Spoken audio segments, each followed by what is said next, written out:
Parmi les événements qui se déroulèrent au cours de l'expédition contre les Bani al-Mustaliq, il y a la calomnie répandue par l'abject Abdullah ibn Ubay et ses amis.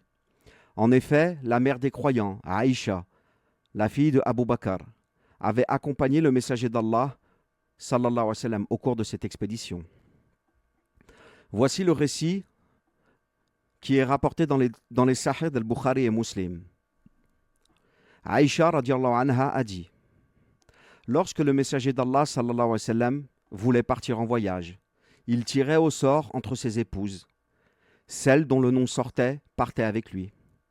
Lors d'une expédition, le sort m'a désigné et je suis donc sorti avec le messager d'Allah sallallahu alayhi wa sallam après la révélation du verset du voile. Je voyageais donc dans mon palanquin et on me faisait monter et descendre ainsi. Un palanquin est un moyen de transport pour une personne souvent utilisé dans les temps anciens. Il s'agit d'une sorte de petite cabine ou siège fermé, généralement porté par des hommes ou parfois attelé à un animal, permettant à une personne de se déplacer sans marcher. Quand le messager d'Allah sallallahu alayhi wa sallam eut terminé cette expédition et qu'il repartit vers Médine, une nuit, on annonça le départ. Je sortis pour mes besoins et en revenant, je remarquai que mon collier de perles de Zafar s'était cassé. Je repartis donc le chercher, ce qui me retarda. Pendant ce temps, les hommes chargés de porter mon palanquin le soulevèrent et l'installèrent sur le chameau, pensant que j'étais à l'intérieur. Les femmes, à cette époque, étaient légères et minces, car elles mangeaient peu. Et je n'étais encore qu'une jeune fille. Ils levèrent donc le chameau et partirent avec l'armée. Quand je retrouvai mon collier, l'armée était déjà partie. Je revins à l'emplacement du camp, mais je ne trouvais personne. Je m'assis à l'endroit où j'étais, pensant qu'il reviendrait me chercher, puis je m'endormis. Safwan ibn al-Mu'attal as-Sulami al-Dhakwani, qui suivait l'armée, arriva à cet endroit le matin.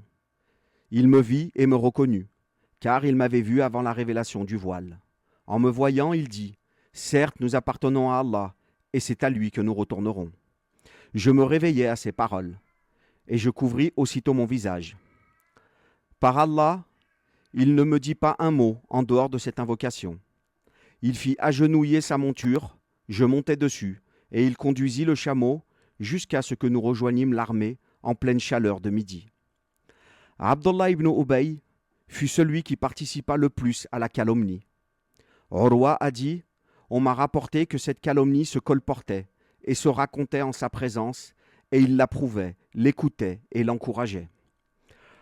On cite parmi ceux qui participèrent aussi Hassan ibn Thabit, Mistah ibn Uthatha et Hamna bint Jahsh. Mais le principal instigateur fut bien Abdullah ibn Ubay. Quand nous arrivâmes à Médine, je tombais malade pendant un mois. Les gens répandaient la calomnie sans que je le sache. Mais ce qui m'intriguait dans ma maladie, c'était que je ne recevais plus du messager d'Allah sallallahu alayhi wa sallam l'attention habituelle. Il entrait, me saluait et disait: « Comment va-t-elle » puis repartait. Après ma convalescence, je sortis une nuit avec Mistah pour nos besoins naturels. Sur le chemin, elle trébucha et dit: « Que Mistah soit perdu. » Je lui dis: « Quelle mauvaise parole! Insultes-tu un homme qui a assisté à Badr ?» Elle me dit alors: « Ô malheureuse, n'as-tu pas entendu ce qu'il a dit ?» Elle m'apprit alors la calomnie. Mon mal s'aggrava aussitôt. Je demandais au prophète sallallahu alayhi wa sallam la permission d'aller voir mes parents. Je questionnais ma mère: « Ô mère, qu'est-ce que les gens disent ?» Elle me dit: « Ô ma fille, allège ton souci. Une femme belle, aimée de son mari et qui a des coépouses, suscitera toujours la jalousie. » Je m'écriais: « Gloire à Allah.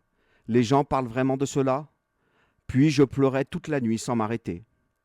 Le prophète sallallahu alayhi wa sallam consulta alors Ali et Oussama ibn Zayd. Oussama défendit mon innocence, tandis que Ali dit: « Ô messager d'Allah, Allah ne t'a pas restreint et les femmes sont nombreuses.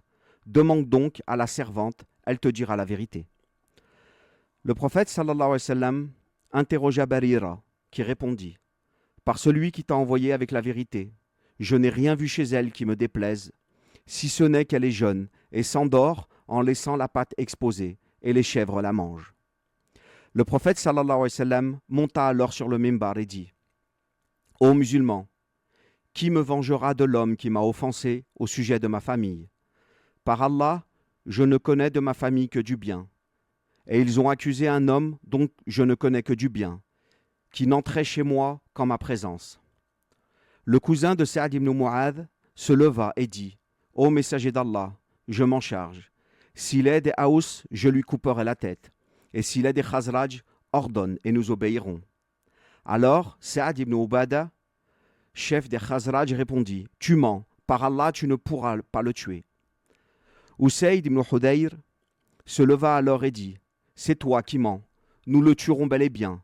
Tu es un hypocrite qui défend les hypocrites. Haous et Khazraj s'enflammèrent et faillirent en venir aux mains, tandis que le prophète sallallahu alayhi wa sallam les calmait. Je pleurais jour et nuit sans interruption, au point de penser que mon foie allait se rompre. Puis le messager d'Allah sallallahu alayhi wa sallam vint, s'assit et me dit : Ô Aïcha, on m'a rapporté ceci et cela. Si tu es innocente, Allah prouvera ton innocence. Mais si tu as commis une faute, alors demande pardon à Allah et repens-toi.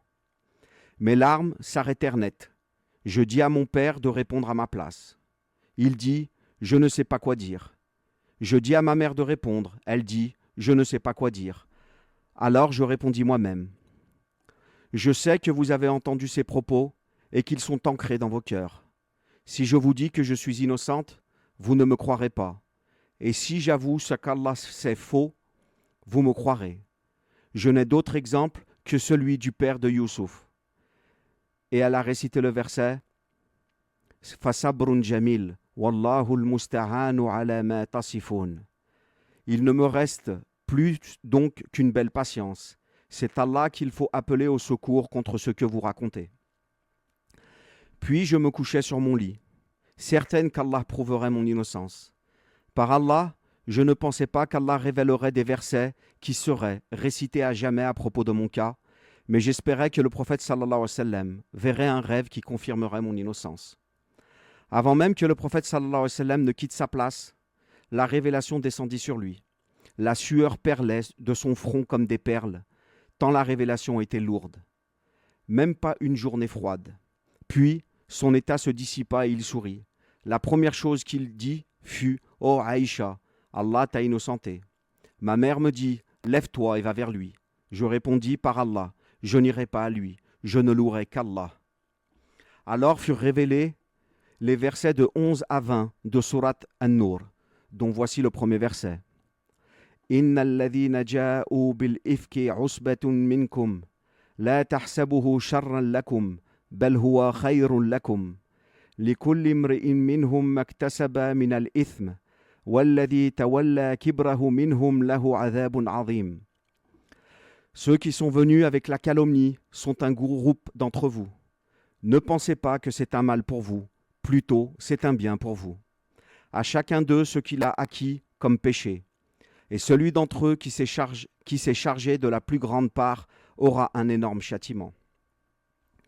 Abu Bakr, qui entretenait Mistah, dit « Par Allah, je ne lui donnerai plus rien après ce qu'il a dit sur Aïcha. » Et Allah Azza wa Jal révéla le verset 22 de Sourate Nur « وَلَا يَأْتَلِ أُولُو الْفَضْلِ مِنْكُمْ وَالسَّعَةِ أَنْ يُؤْتُوا أُولِي الْقُرْبَى وَالْمَسَاكِينَ وَالْمُهَاجِرِينَ فِي سَبِيلِ اللَّهِ وَلْيَعْفُوا وَلْيَصْفَحُوا أَلَا تُحِبُّونَ أَنْ يَغْفِرَ اللَّهُ لَكُمْ وَاللَّهُ غَفُورٌ رَحِيمٌ. » Et que les détenteurs de richesses et d'aisance parmi vous ne jurent pas de ne plus faire de dons aux proches, aux pauvres et à ceux qui émigrent dans le sentier d'Allah, qu'ils pardonnent et absolvent.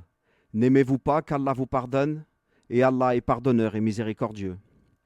Abu Bakr dit « Oui, par Allah, j'aime qu'Allah me pardonne. » Et il reprit son aide à Mistah.